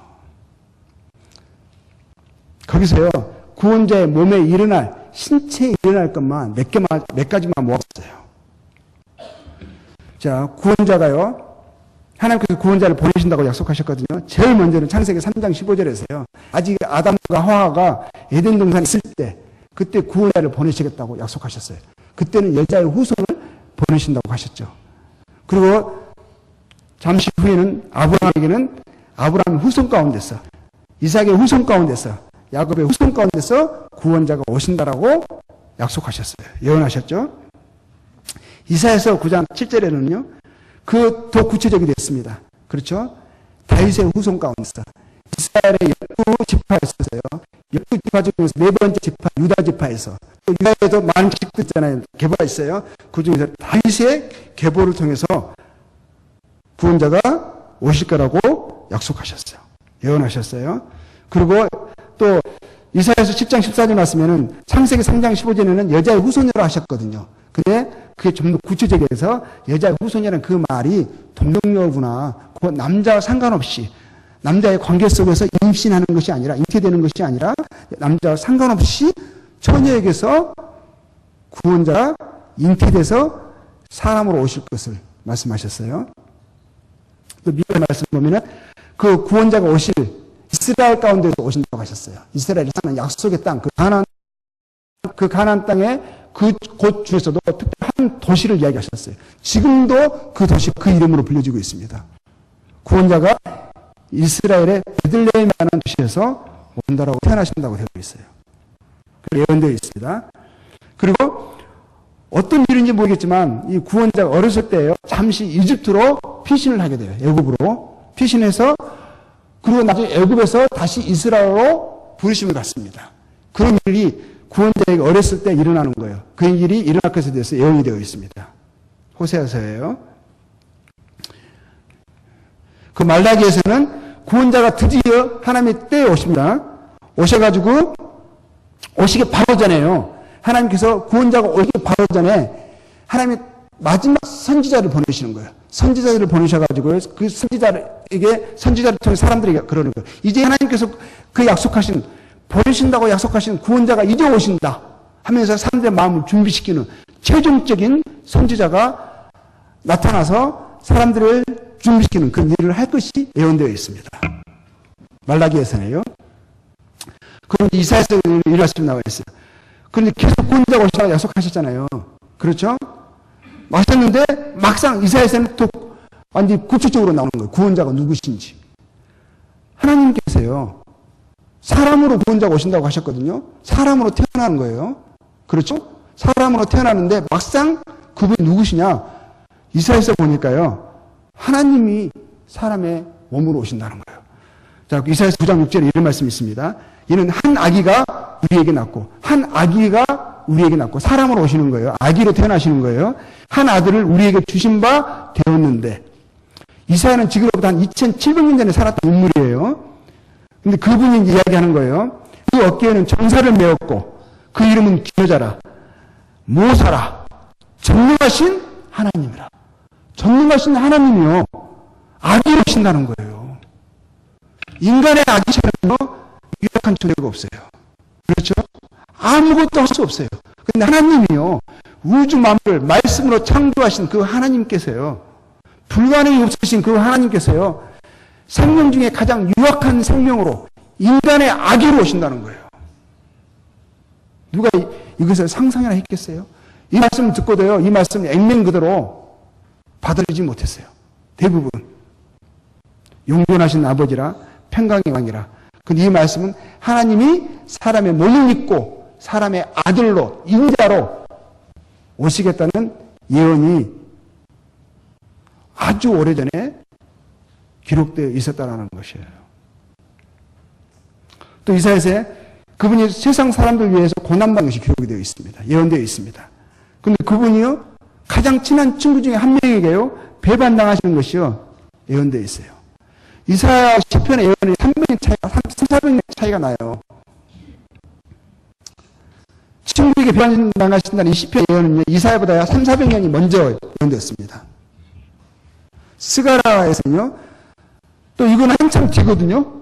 몇백 년 뒤에요. 근데도 뭐라고 되냐 친구에게 배반당하는데 배반당할 때 은전 30년에 팔린다라는 거예요. 이게 환율이라는 것도 있잖아요. 환율. 몇백 년의 환율을 미리 이야기하는 거예요. 운전 30냥에 8년 된 그 친구가 돈 때문에 파나 봐요. 아니, 잠깐만요. 그리고 거짓 증거로 고발당하십니다. 매 맞고 침뱉음을 당하신다는 것이 예언되어 있어요. 붙잡히시죠? 붙잡히시는데 사람들에게 거짓 증거로 고발당하셔서 또 사람들에게 매를 맞고 사람들에게 침뱉음을 당하는 멸시와 모욕을 당하신다는 것이 나와 있고요. 근데 희한하게도 사람들이 부당하게 거짓 증거를 하는데도 불구하고 그에 대해서 항변하지 않고 침묵하신다는 것이 예언이 되어 있습니다. 그가 유대인으로 오시는데 이스라엘 가운데서 유대인으로 나시는데도 자기 민족 가운데 오셨는데도 민족들에 의해서 환영받지 못하고 배척당하신다는 것이 예언되어 있어요. 그리고요, 또 그분이 무고히 미움받으신다는 것이 예언되어 있습니다. 그리고 희한한 것은요, 그분이 죽으시는 방법이 나와 있는데요, 손과 발에 못 씹힌다고 되어 있어요. 이때 이 시편을 이 예언을 기록한 사람이 다윗이에요. 다윗. 이때는 손과 발이 못 박혀서 죽는다는 이 형벌이 없었어요. 아마 다윗은 이것을 예언 선지자로서 그가 이 구원제에 관련된 예언을 하면서도 이게 무슨 의미인지 이해하지 못했을 수 있어요. 이 형벌은요, 다윗 이후에 천년이라는 시간이 지난 후에요. 이런 형벌을 가졌던 나라가 생겨납니다. 제국이요. 한 제국이 생겨나요. 한 제국이 생겨나서 손과 발에 못 박혀서 사람을 가장 고통스러운 방법으로 가장 모질게 오랜 시간을 끌어서 고통 가운데 죽이는 방법을요.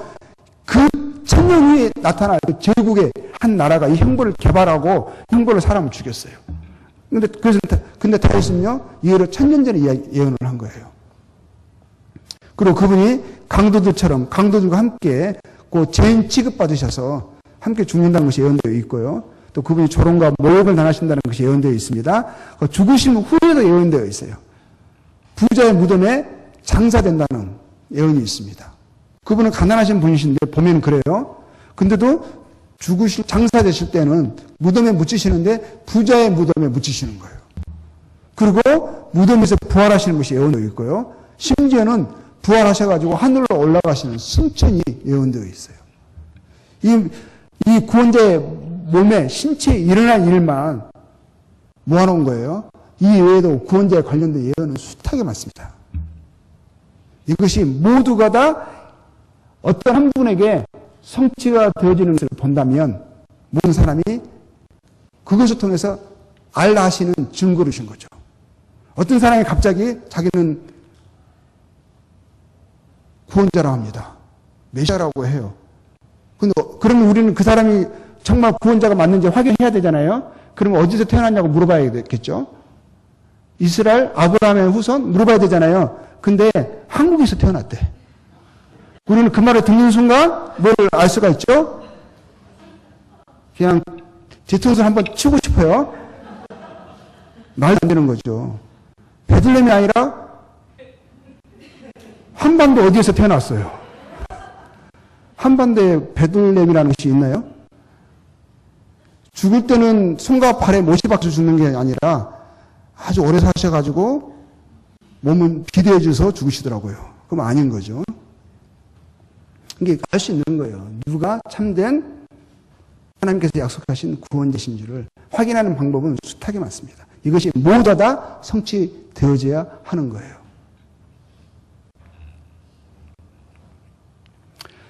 하나님 말씀하셨어요. 너희는 옛적 일을 기억하라. 나는 하나님이라. 옛적 일, 역사를 알고 역사를 기억하게 하신 거예요. 한 사람에게 일어난 역사가 아니에요. 한 민족과 그 민족을 중심으로 일어난 세계 역사예요. 하나님이 누구이신가를 그분의 어떠하심에 대해서 알려고 한다면 가장 확실한 증거가 있어요. 역사고요. 한 민족이에요. 이스라엘을 보고 이스라엘의 역사를 살피면 그들의 하나님이 누구시라는 것을 그분의 성품, 그분의 말씀, 그분의 약속을 통해서 알 수 있는 거죠. 그 하나님이 참 하나님이시구나.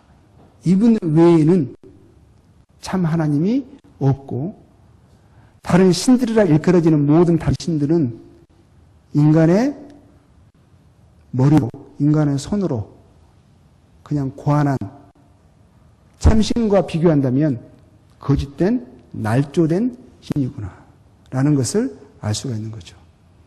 하나님 말씀하셨어요. 나 외에 다른 이가 없느니라. 나는 하나님이라 나 같은 이가 없느니라. 내가 종말을 처음부터 고하며 아직 이루지 아니한 일을 옛적부터 보이고 이르기를, 이것을 통해서 하나님이 믿을 만한 증거로 주신 거예요. 아직 이루지 아니한 일을 미리 말씀하십니다. 그 예언이죠. 우리가 첫 시간에 살폈어요. 그 예언이 그대로 성취되는 것을 통해서 옛적부터 보이고 이르기를 그대로 성취되는 것을 통해서요. 하나님의 모함이 설 것이니 이를 통해서 내가 나의 모든 기뻐하는 것을 이루리라 하였노라. 그러면서 말씀하시는 거죠. 이 모든 말씀을 하신 분, 정령 내가 말하였은즉 정령 이룰 것이요 경영하였은즉 정령 행하리라. 이 하나님이 참 하나님이시라는 거죠. 이 하나님이 말씀하시면 된 거예요. 이 말씀을 믿지 않으시잖아요. 하나님께서 약속하신 말씀 믿지 않겠다. 그러면 방법이 없어요. 하나님이 그것으로 사람을 구원하시고 사람에게 소망을 주시고 생명을 주세요. 말씀으로 세상 창조하신 분이 사람으로 사람에게 맹세로서 약속하셨어요. 당신보다 하나님보다 큰 이가 없으셔서 자신을 두고 자신의 이름을 걸고 맹세하셨어요. 내가 약속하신즉 정령 행하리라. 하나님의 말씀을 못 믿겠어요? 안 믿으세요?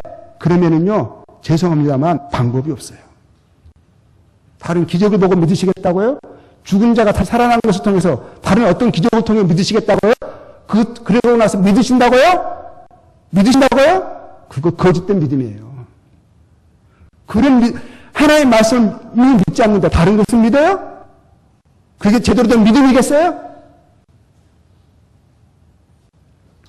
말씀을 믿는 믿음만이 확신할 수 있어요. 그것만이 생명을 줍니다. 왜? 하나님이 말씀하셨으니까. 그러면 된 거 아닙니까? 안 믿어주신다고요? 죄송하지만 방법이 없어요. 그냥 그렇게 안 믿으시고 끝까지 불신으로 계시다가 그냥 멸망을 당할 수밖에 없는 거예요. 다른 방법이 없어요. 다른 것을 도와드릴 수가 없어요.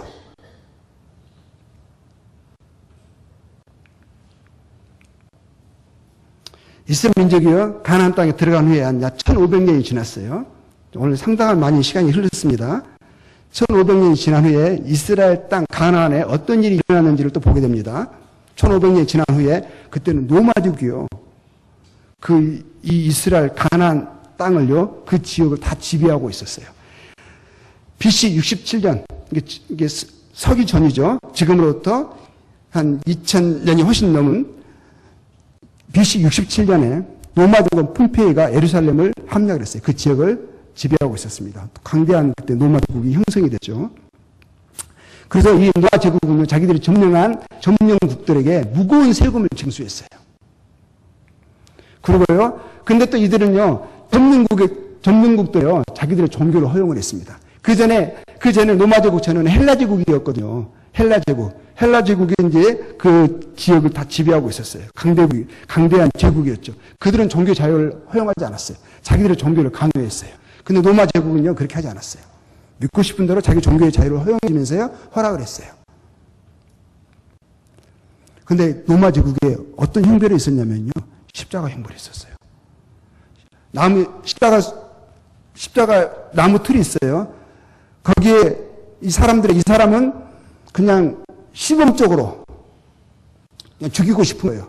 그냥 죽이면 그냥 칼로 죽이고 이렇게 하면은 너무 싱거워. 그러니까 오면서 모든 물방울을 방울방울 해서 오면 쏟아내서 오래 고통 가운데서 죽이려고 하는 형벌을 이 사람들이 고안한 거예요. 그리고 거리에다요, 십자가 못 박고 어떻게 벗기고 못을 박는 거예요. 완전히 홀딱 벗겨놓고요, 양팔에 못을 박고 발에 밑에 못을 박아가지고 도시에 길거리 쭉 세워놓는 거예요. 이런 죄를 지지 마라 이거죠. 감히 로마 제국의 대항하려고 하지 말아라. 또 이런 죄를 짓지 말아라 하면서요.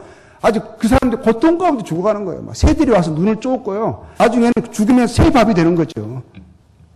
그 십자가 형벌 로마 제국에 있었어요. 근데 이 형벌이 있기 전에 이게 누구죠?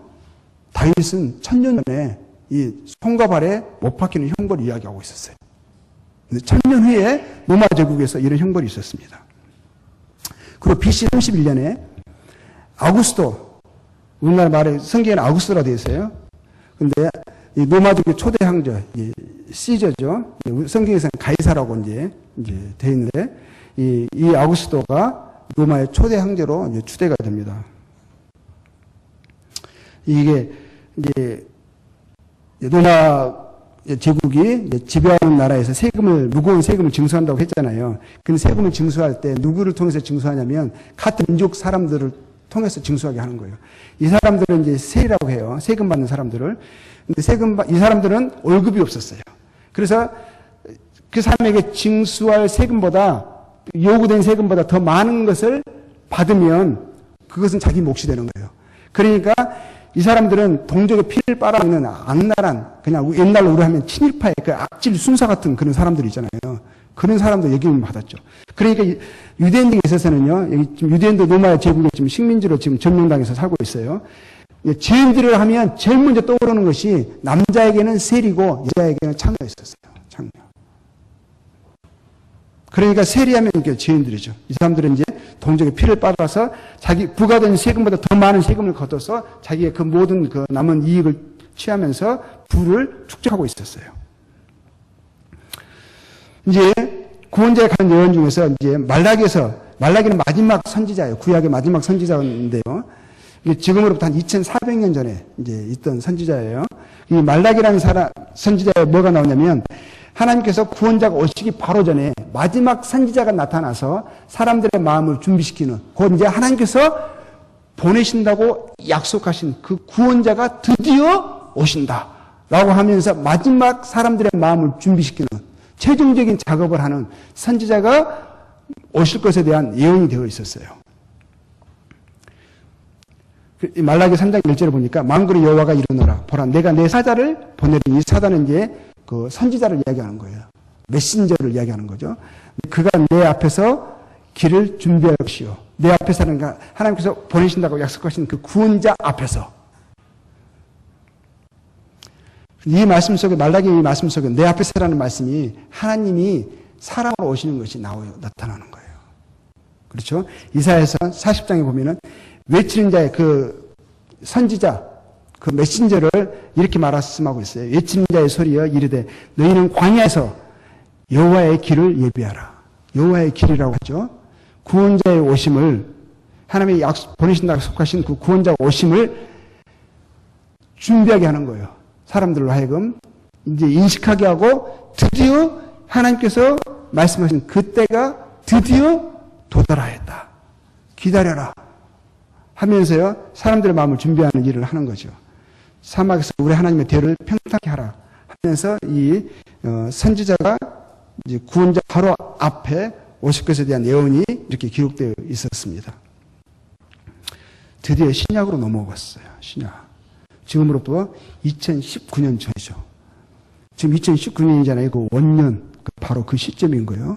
그때요, 유대 왕 헤로데 아비야 반열에 제사장 한 사람이 있었으니 이름은 사가랴요. 그의 아내는 아론의 자손이니 이름은 엘리사벳이라.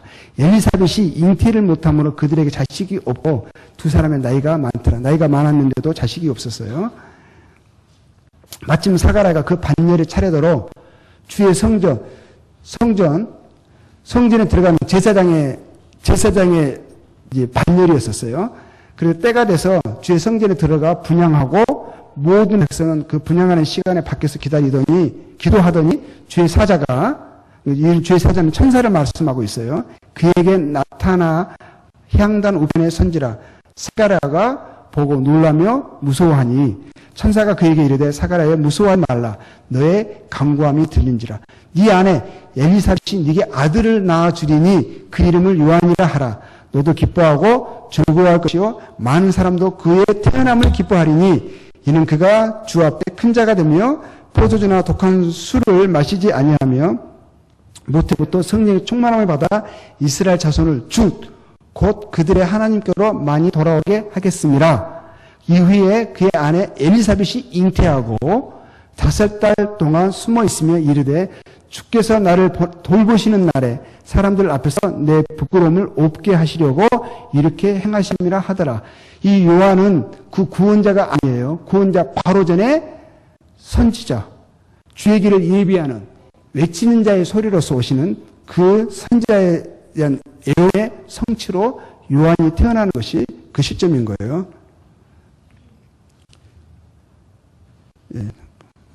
예, 그렇죠. 요한이 태어났고요. 그리고 이제 드디어 구원자가 그러고 나서 오시는데요. 여자의 후손, 아브라함, 이삭, 야곱의 후손, 쭉 이게 다 이제 성취가 되어져야 하는 거잖아요. 자, 누가복음 1장 26절 나옵니다. 6살째에, 그러니까 요한이 잉태된 후, 요한이 지금 벌써 엄마 엘리사벳 뱃속에 6개월 지금 있는 거예요. 그때에 천사 가브리엘이 하나님의 보내심을 받아 갈릴리 나사렛이란 동네에 가서 다윗의 자손, 요셉이라 하는 사람과 약혼한 처녀, 그 처녀의 이름은 마리아다. 마리아도요, 다윗의 자손이에요. 둘 다. 계보가 다른데 조상은 다윗이죠. 이게 구원자가 누구의 자손에서 온다고 하셨죠? 다윗의 자손이죠. 그에게 들어가 이르시되 은혜를 받은 자여 평안할지어다. 주께서 너와 함께 하시도다 하니 처녀가 그 말을 듣고 놀라 이런 인사가 어찌함인가 생각하며 천사가 이르되 마리아여 무서워하지 말라. 네가 하나님께 은혜를 입었느니라. 갈릴리 나사렛이라는 작은 동네에 사는 한 처녀에게 하나님께서 천사 보내셨습니다. 그리고 말씀하십니다.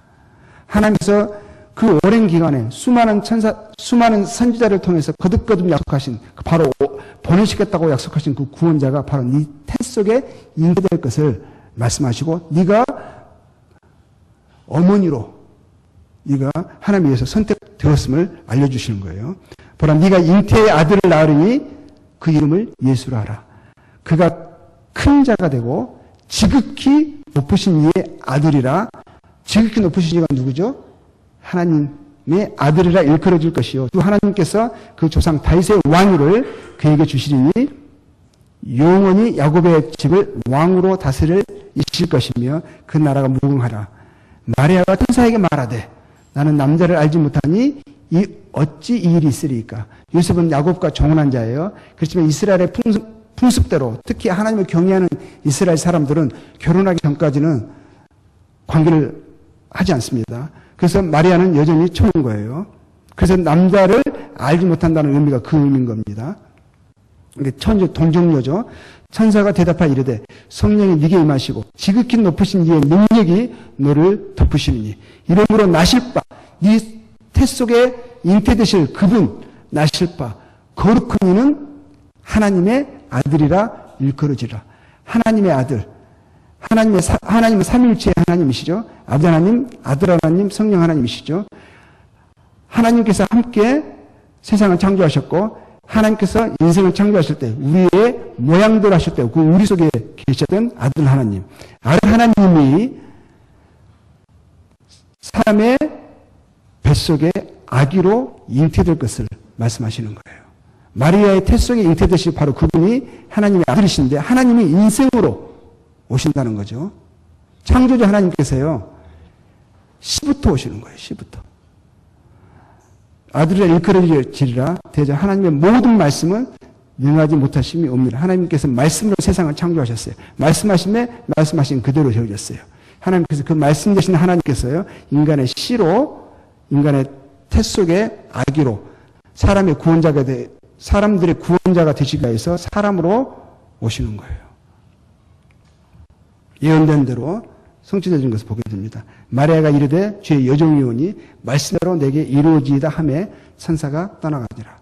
마리아도 하나님을 경외하는 그런 믿음의 사람이었죠. 마태복음은 동일한 사건이 이렇게 또 표현되어 있습니다. 예수 그리스도라는 말씀 메시아라는 뜻이에요. 메시아, 구원자라는 의미죠. 예수 그리스도 나심은 이러하니라. 그 모친 마리아가 요셉과 동원하고 동거하기 전에 성령으로 잉태된 것이 성령 하나님의 능력으로 하나님께 세상을 창조하실 때 하나님의 신은 수면에 운행하신 일을 하셨어요.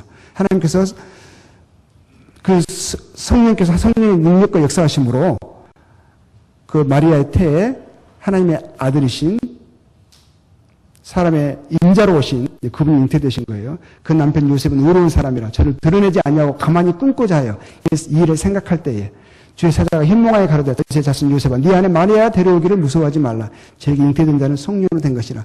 마리아 요셉은 좋은 사람이었어요. 이 말은 무슨 말이냐면 틀림없이 마리아가 말했겠죠. 요셉에게 하나님께서 이런 자기 성령의 능력으로 지금 자기 뱃속에 지금 하나님의 약속하신 바로 그분이 잉태되어 있다라고 말을 한 거예요.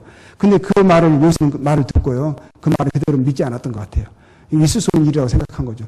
마리아가 나쁜 짓을 해놓고 그것을 그렇게 거짓말한다고 생각했던 거예요. 근데 마리아는 요셉은 좋은 사람이기 때문에 만약 이 일을 사람들 앞에 드러내면 분노로 드러내면 마리아는 어떻게 되는 거죠? 유대인의 풍습을 따라서 부끄러운 일을 행했기 때문에 돈 받아 죽는 거예요. 근데 그것은 옳지는 않았어요. 사랑해서 그랬는지 아니면 그래도 마리아를 이제 그렇게 공중 앞에서 부끄러움으로 자기 분노에 의해서 그렇게 죽게 하고 싶지 않았기 때문에 고민하고 있었을 때 선사가 말하는 거죠. 내 말을 다시 한번 말해주는 거예요. 마리아가 말한 것이 사실이다라고. 아들을 낳으니 이름을 예수라 하라. 마리아가 그 전에 그랬거든요. 이름을 예수라 하라 했다고. 동일하게 요셉에게도 이제 요셉 동일한 말을 듣는 거죠. 그리고 예수라는 이름의 뜻을 얘랍니다. 이는 그가 자기 백성을 절기에서 구원할 자이심이라. 저희 죄에서 구원하는 구원자라는 그 이름의 뜻, 예수라는 이름으로 예수님께서 하나의 아들이신 예수님께서 인간으로 마리아 태 속에 잉태되셨습니다. 인생들의 죄를 죄에서부터 구원하는 영원한 구원을 베푸시는 구원자로 인생으로 오시기 위해서 사람으로 오신 거죠. 이 모든 일에 된 것은 주께서 선지자로 하신 말씀을 이루하심이니라 가라사대. 그렇죠. 모든 일에 된 것은 주께서 선지자로 하신 말씀을 이루려 하심이라. 예언이 되어 있었어요. 예언된 모든 것이 그 예언된 대로 성취되어지는 것이다. 예언의 성취다. 그 전에 말씀하신 모든 것이 지금 이루어지는 것이고 그것이 너와 연관이 있다라고 말씀하시는 거예요. 보라 처녀 잉태의 아들을 낳을 것이요. 이것이 예언되어 있었어요. 이 말씀이 그대로 그 이름은 임마누엘이라 하리라 하셨으니 이를 번역한즉 임마누엘이란 그 의미는 하나님이 우리와 함께 하시다. 하나님이 인간 인생 가운데서 사람의 모양으로 오셨다는 거죠.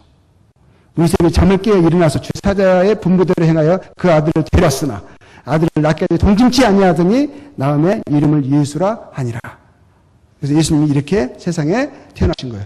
지금으로부터 2019년 전에 운명이 되는 거죠. 그때부터 세상이 갈라집니다. BC, AD로, 서기전, 서기후로, 성경도 구약 성경, 신성경으로 갈라지는 거예요. 그때 가이사 아우구스토가 명을 내려 천하로, 그때 아우구스토가 로마의 초대 황제가 됐죠. 그리고 자기가 지배하는 모든 나라들의 명을 내렸어요. 천하로 다 호적하라 했어요. 호적하는 그 이유는 세금을 더 원활하게 걷기 위해서 그러는 거예요. 더 많이 걷기 위해서. 이 호적은 구레뇨가 수리아 총독이, 지금 수리아는 지금 시리아 지역을 이야기하고 있는 거예요. 총독이 됐을 때 처음 한 것이라. 모든 사람이 호적하러 각각 고향으로 돌아가며 요셉도 다윗의 집 족속이었어요. 다윗의 집 족속이었는데 갈릴리에 살고 있었어요. 그래서 그 자기 족속, 그 고향으로 가야 되는 거예요. 갈릴리 나사렛에서 유대를 향한 베들레헴이라는 다윗의 동네로, 베들레헴이 다윗의 동네거든요. 베들레헴으로 갑니다. 약혼한 마리아와 함께 호적하러 올라가면 마리아가 이미 잉태하였더라. 만삭에 간 거예요. 거기 있을 그때 드디어 베들레헴에 도착했어요. 해산을 날이 차서 첫 아들을 낳아 강보로 싸서 천으로 싸서 구위에 누웠으니 방이 없었던 거예요. 여관방에 방이 빈 방이 없어가지고 결국 마국간에 그리고 짐승들이 먹는 그 구위 있잖아요. 짐승들의 먹이통 거기에 강보에 천으로 둘러싸여서 거기서 태어나신 거예요. 하나님께서 에덴 동산에서부터 인간이 죄를 짓고 난 바로 그 순간부터 하나님께서 구원자를 약속하셨어요. 그간 예언과 약속에 계속적 거듭된 그런 예언된 분이셨거든요. 드디어 오셨어요. 오셨는데 그냥 정말 기가 막힌 장소에서 태어나시는 거예요. 가장 낮은 자로 가장 참혹한 모습으로 태어나시는 거죠. 모든 예언이 성취, 다윗의 후손은 오셨죠. 동정리에서 나셨죠. 다 예언이 성취죠. 베들레헴에 태어나셨죠. 아직 이집트에서 다시 이스라엘 부르시는 것은 아직은 조금 더 기다려야 돼요. 금방 방금 태어났으니까요. 처음에는 아니었었어요. 이렇게 태어나십니다. 이게 지금 시간이 좀 지났는데 지금 이제 두 분밖에 안 남아가지고 오늘 조금 더 이것만 끝낼게요. 보이시죠? 이게 벨레헴이고 예루살렘이 수도입니다. 바로 밑에 있어요. 나라에서는 여기거든요. 상당히 먼 거리예요. 여기서 여기까지 베들레헴까지 온 거예요. 여기서 BC, Before Christ, 그리스도 전이죠. 영어로 그리스도 전, 예수 그리스도의 탄생전이고요.